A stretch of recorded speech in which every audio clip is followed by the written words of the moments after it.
Java Javai, and welcome to In Taiwan We Speak, your audio guide to Taiwan's mind-blowing linguistic diversity. I am Alexander Shin, and today we continue our conversation about Paiwan with Yedda Ljeljeng Palemek. You've published over 660 Paiwan language lessons on your blog. I've gone through, some of them.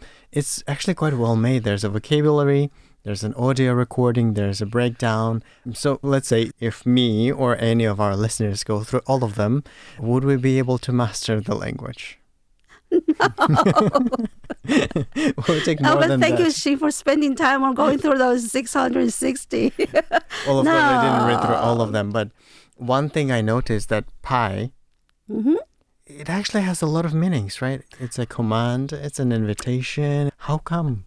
This one word. That's a very good example. Thank you for bringing up a pi. I actually wrote a paper about it. So you add pi at the beginning of the sentence to give an extra meaning to the whole Not sentence. only in the beginning. Yeah, this is a very good example to say that I consider Paiwan, or as a matter of fact, many other Austronesian languages or a lot of unwritten oral languages to be pragmatics-based. That means it's really user-based language. So if you look at Pai, P-A-I, that's how we write it. We often, when you invite people, you say nothing, but when you are, for example, sitting and drinking, you just say Pai, and people know what they're going to do. It's like an invitation to drink. Like, come on. Yes, and also come on. It can be a word like sharing the speaker's, a voluntary agreement of something that he doesn't really or she doesn't really agree with. Bye. No, it depends on the tone. Yeah. So there are several words like bye or we, or this kind of little words, or let's say Manu. It's like you have to look at them in the context where they are used to determine their semantics. So if you see in a dictionary saying bye is come on, then probably the user will assume that's its only meaning. It can be its primary meaning, but it will not be only meaning for these words. Or Manu, usually the semantics will say it's however or but. But again, it may be one of its many meanings. And how do you know it's one of its many meanings? You have to you have to listen to a lot of conversations and figure out in that context how this word is used. It can be furthermore, I'm saying about Manu, all these little words. This also connects with my current research. I'm looking at the word Avan. Avan is defined by former linguists as exactly, just so. But when I look into the conversations, the text, I realize that Avan has several pragmatic functions. It can be just exactly. It can also be causal, explaining the causal relationships where the cause is in front of Avan or behind Avan. Yes. And it can also be like an expression of the primary knowledge base of the speaker, of his high certainty of his knowledge of the fact. Yeah. So we say in language, if we consider language is communication instead of an expression of a personal thought, communication is a work between two or more speakers. And according to the Grice principles, you will have the cooperation. You want to make other understand you more. So in this case, Avan will be an index finger telling the speaker, this is how I understand what you're saying. So it expresses subjectivity, is it? Yes, you can say that. It's high subjectivity. It shows the speaker is very certain of what he knows. Right. So that's I'm trying to express that in that linguistic term, epistemological primacy. I think that's how the language term is. So Avan, how do you spell it? Avan. Avan. So let's say if I want to say we're in Taipei, but I want to say, it's raining in Pingdong today, and I know for sure because I checked the forecasts. Can I say Avan it's raining in Pingdong today? You can simply just say Avan. Exactly, yes. Meaning, I know for sure. Yes. You better believe me.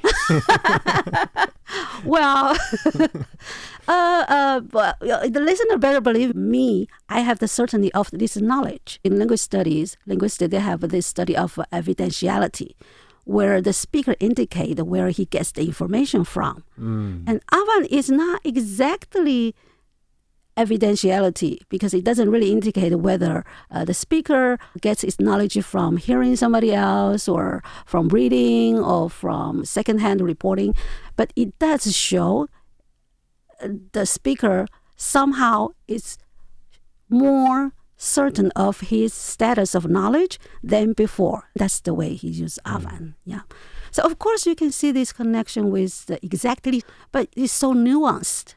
It's so nuanced in different ways. I'm looking at Avan. I looked at Bai.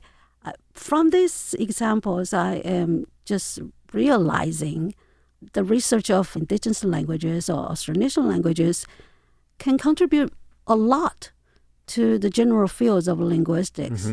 Yeah, of course, right now we use the current knowledge to understand the language, but we also try to use what we understand from the language to review or rethink back on the theories. Then you can come up with something new that, contributes to the entire field. Yeah. So Avan is really an interesting example. It just came to me because we use it a lot. Quite unfortunately, I have this example. I was with my mother, my aunt, and we visited an elder in the village. The elder is actually the medicine woman. How do you say it? Bulingao. They have a certain knowledge. They know how to communicate with God. Like a shaman. Yes, like a shaman. And they worship the sun god. So we visited her and her daughter, and we were talking. Then they were talking about a certain plant that would be helpful to avoid the bad spirits. Yeah, and they were trying to describe it and try to find the word for that plant. And then I think it was the daughter of the shaman. She said, "Oh, that's the name of that plant is this." And then the other people all say, "Avan." Yes, that's it. Jarayap. Yes, that's it. There you go. So you can only use Avan to say exactly. But if you're not in that conversation, you read this, you didn't actually know what they're talking about. So that Avan has to be contextualized. Right. So you can understand what it actually means. We can actually discuss whether this kind of language is pragmatics based, where the semantics and the syntax and the context are closely linked together. They cannot be separated. If be separated, it will be fragmentized meaning. That's one way to look at it. I intend to explain in this way where you need to understand the language, including its cultural context. You cannot separate from the context, the pragmatic side. Yeah. But of course, you can also study. There are many studies of the language also formally. I just look at the syntax using certain theory to analyze it. That's also fine. Yeah. Your conclusion here is that just because we look at your 660 lessons doesn't mean we'll know how to speak because we don't have the context, right? It's not basically a very systematic grammar thing. Right. With learning every language, you need to go step by step. Yes. When I say a natural language learning environment is, we assume that people pick up information from what they heard. They learn by try and error. They reply and then be corrected and then they improve. Yeah. So by looking at those examples, I mean, if you remember certain words, you can certainly use by. Right. Bye. I did have an impression that it felt like Mandarin Lai. A little bit like, come on. Yes. But yeah. Well, that's beside the point. I'm not sure if Lai in Mandarin has been grammaticalized to lose its original meaning as calm. All right. I'm not sure if there's a study like this saying it has been grammaticalized to become another function, then it would be like a by. And actually, I was trying to find if by is actually a grammaticalized effort, a result of some word. But I didn't find a connection of earlier records just because we don't have a lot of written. So we don't know where it comes from, which verb specifically. Yes. All right. Yeah. Now, I also wanted to ask you about the dialects. Sure. So from what I hear, Paiwan is not a monolithic language. It's a collection of many dialects, pretty much like most other languages in Taiwan, right? And so could you please guide us through Paiwan dialects, and specifically how mutually intelligible are those? We call them dialects, and some people call them variations. And Now, in what principle, is the difference between variations and dialects, first of all? Or are we opening up a debate here? yeah, why do I bring that up? I don't think I have enough knowledge to really say that in a very professional way. But my hunch is that I have read somewhere that the variation is neutral. Well, dialect, you have this hierarchical relationship with the language and dialect. Which could be political. Yes, that's why people tend to use more variations. I think that's the general response to that question.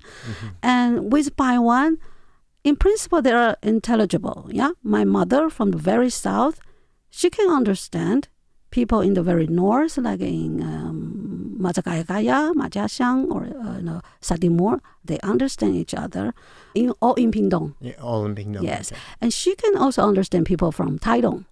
Yeah, from Taidong, let's say the village of Xingyuan, or the villages there, people there. But they also know the differences.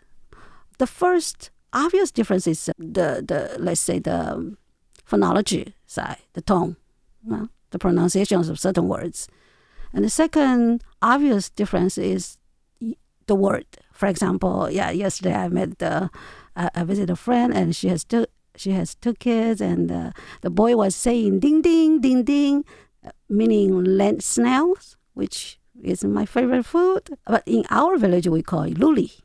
So this kind of a different variation of a word, which you actually refer to the same thing. This is the second very obvious difference. If you do not know the difference, then you will not know what they're referring to, then you will ask.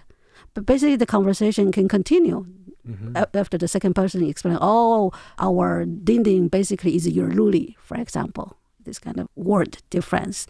And the third difference is more tricky, and the elders might understand. They know there's a difference. They also know the meaning, but it might be difficult for the young people to catch the syntactic differences. Yeah.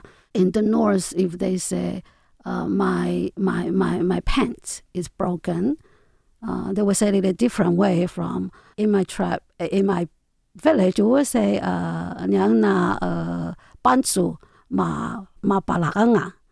But in the north, they will say probably ma perong nya. They will not say pantsu, but the word they use I forgot. So they have the broken before the pants, while in the southern dialect, we have the pants before the broken. So there are syntactic differences. And I'm actually surprised to know that some elders noticed this. I actually read this from an article written by a Paiwan pastor in the north.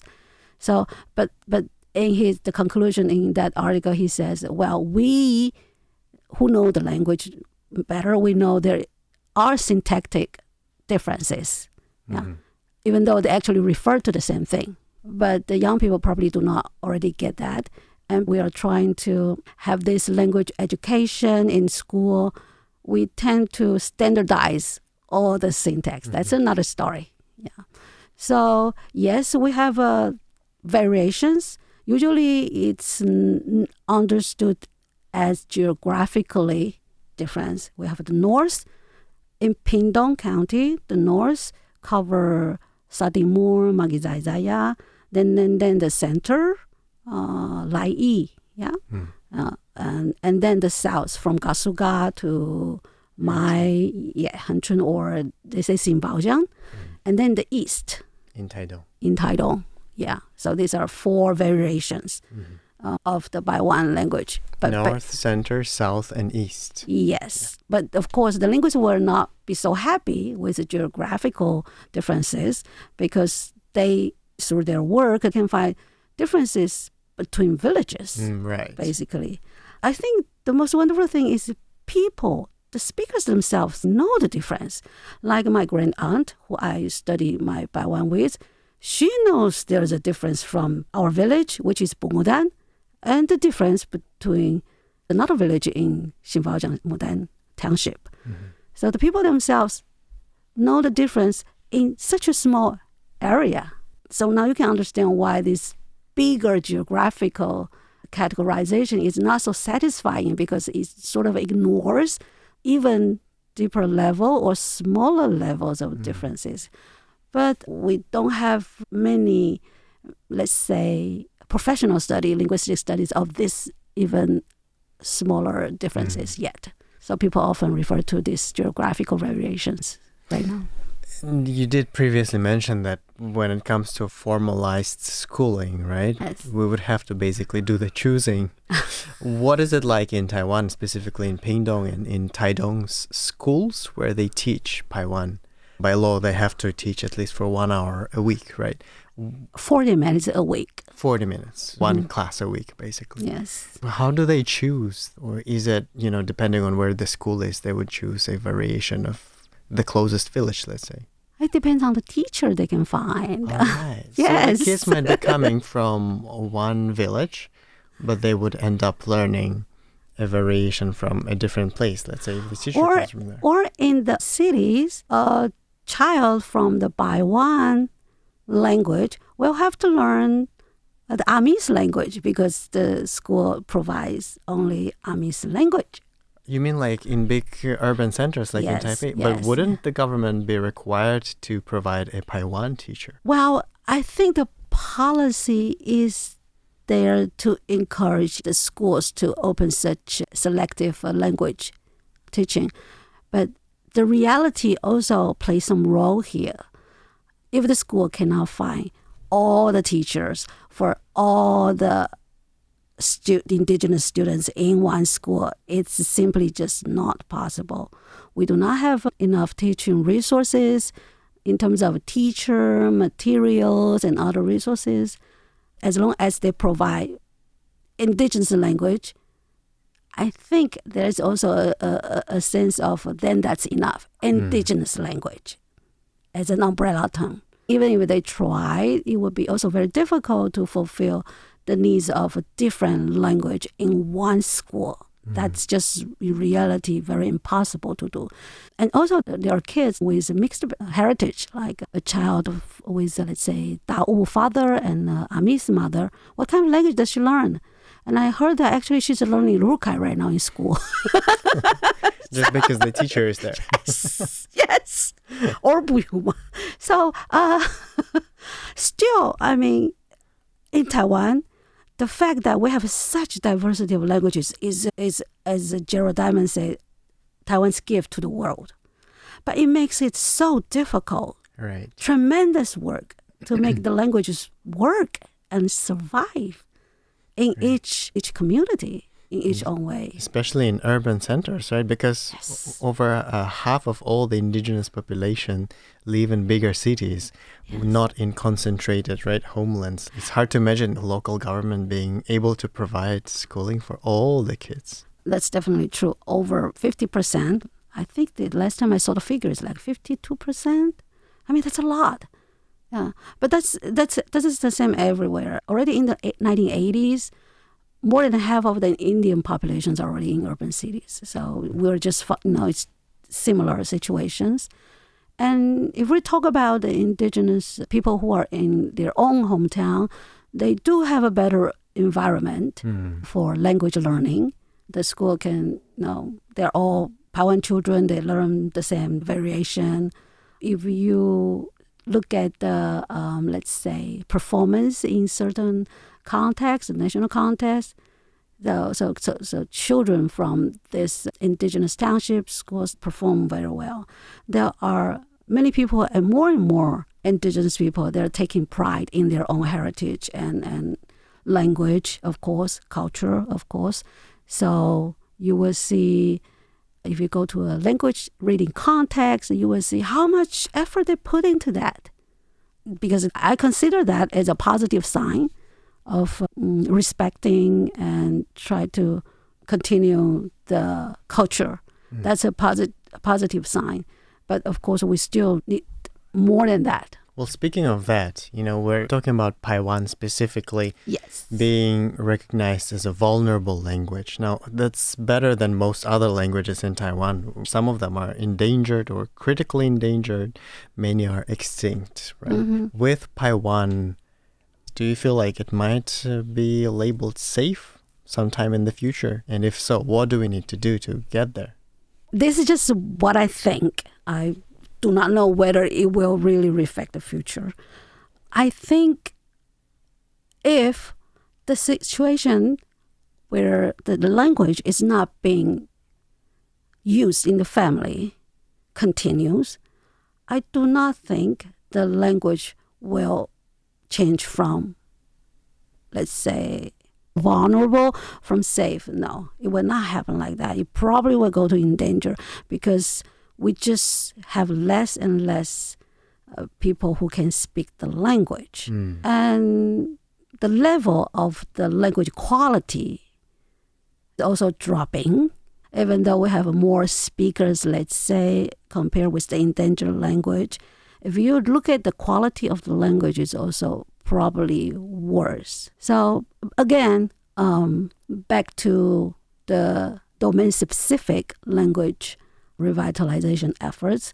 A lot of efforts are in public domain. We request governments to have, let's say, issue letters or policies in indigenous languages, so you can have different languages of President Tsai Ing-wen's apology to indigenous peoples. But how much does that do the language revitalization? No.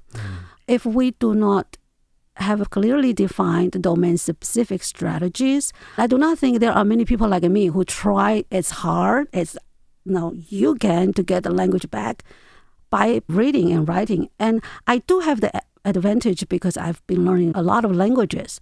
Other people do not have that advantage. In addition to the lack of motivation, I still think we need a lot to do.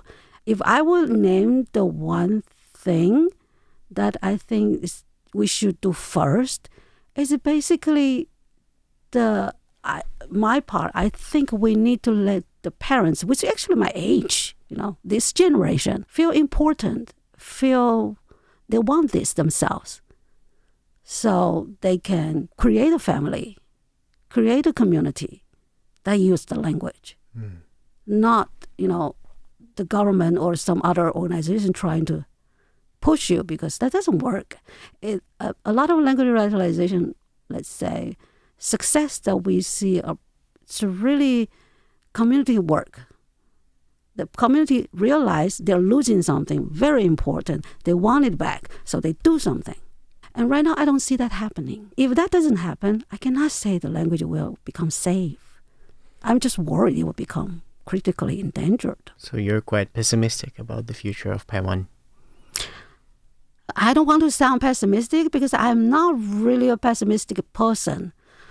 I'm just trying to point out, I want to be positive, but there should be something done to make this positive dream happen. And we don't do enough in that area. We as in the Paiwan community? We as in the Paiwan community, I would say that the office that has the most resources to make changes, they also need to have a change of ideas in the way they do things. We need to really rethink. And it didn't happen to me until much, much later. So I cannot expect it happens to other people. You see, everything, every person is different. Yes. I will rephrase that as, yes, we can become safe as long as our parents, my generation, the community, we want this badly enough that we start to do something ourselves. Is that a better conclusion? Yes, and much more hopeful. And on that hopeful note, we will finish this episode. Once again, we will be waiting for you next week with more, dear listeners. Thank you so much, Yedda, for your sharing, and everyone else, thank you for tuning in.